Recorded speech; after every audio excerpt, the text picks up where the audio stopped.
কোনোভাবেই নীরব থাকবে না কাতার। যে কোনো পরিস্থিতিতেই ইসরায়েলি হামলার পাল্টা জবাব দেওয়া হবে। পাল্টা জবাবের প্রস্তুতি ইতিমধ্যেই শুরু করেছে দেশটি। হামলার জবাবে পাল্টা হামলা করতে অংশীদারদের সঙ্গে সমন্বয় করে কৌশল তৈরি করছে বলে জানায় কাতারের পররাষ্ট্র মন্ত্রণালয়ের মুখপাত্র।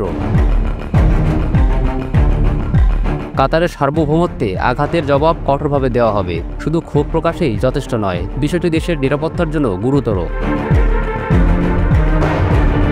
9 সেপ্টেম্বর দোহায় ইসরায়েলি বিমান হামলায় অন্তত 6 জন নিহত হন। নিহতদের মধ্যে হামাস নেতা খলিল আল হাইয়ার ছেলে এবং একজন কাতারি নিরাপত্তা কর্মকর্তা রয়েছেন।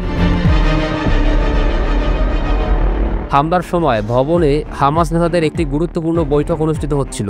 বিস্ফোরণের পর এলাকা ধোঁয়ায় ঢেকে যায় এবং মানুষ আতঙ্কে নিরাপদ স্থানের দিকে ছুটতে শুরু করে। পরে ইসরায়েলি সামরিক বাহিনী হামলার বিষয়টি স্বীকার করে।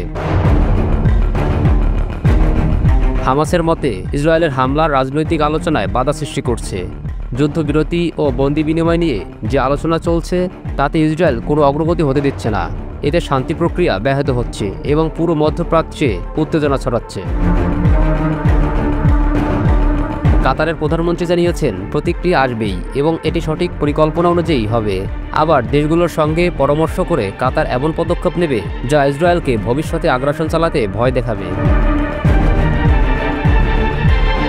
বিশেষজ্ঞদের মতে কাতারের ওপর ইসরায়েলের হামলা মধ্যপ্রাচ্যে উত্তেজনা আরও বাড়াতে পারে। আন্তর্জাতিক সম্প্রদায় ইতিমধ্যে সতর্ক। হামলার পর দোহার ও আশেপাশের এলাকায় নিরাপত্তা ঝুঁকি বেড়েছে। পরিস্থিতি ইতিমধ্যেই মানবিক জরুরি সহায়তার কার্যক্রমে প্রভাব ফেলেছে।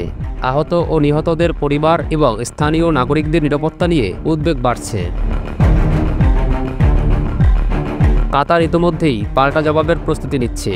তারা ইসরায়েলকে শক্ত বার্তা পাঠাতে সামরিক ও কূটনৈতিক সমন্বয় করছে। আন্তর্জাতিক অংশীদারদের সঙ্গে ঘনিষ্ঠ সমন্বয়ের মাধ্যমে দোহা তাদের সার্বভৌমত্ব রক্ষা এবং আইন অনুসরণ নিশ্চিত করছে।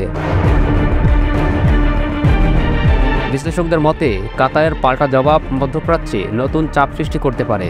ইসরায়েল ও দোহার উত্তেজনা অঞ্চলকে অনিশ্চিত পরিস্থিতির দিকে ঠেলে দিচ্ছে।